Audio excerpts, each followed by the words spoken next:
This is a American Flyer 1952 Northern. Just fired it up and we're getting ready to take a short run. Steaming up.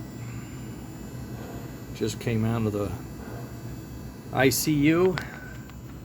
The steam engine's roundhouse. Had a full reconstruct. A lot of retrofit stuff. You can hear the firemen scraping the coal in. Get those last bits filling up that box.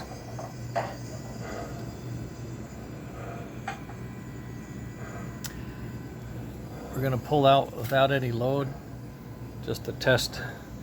First time out of the shop. We'll see how it goes.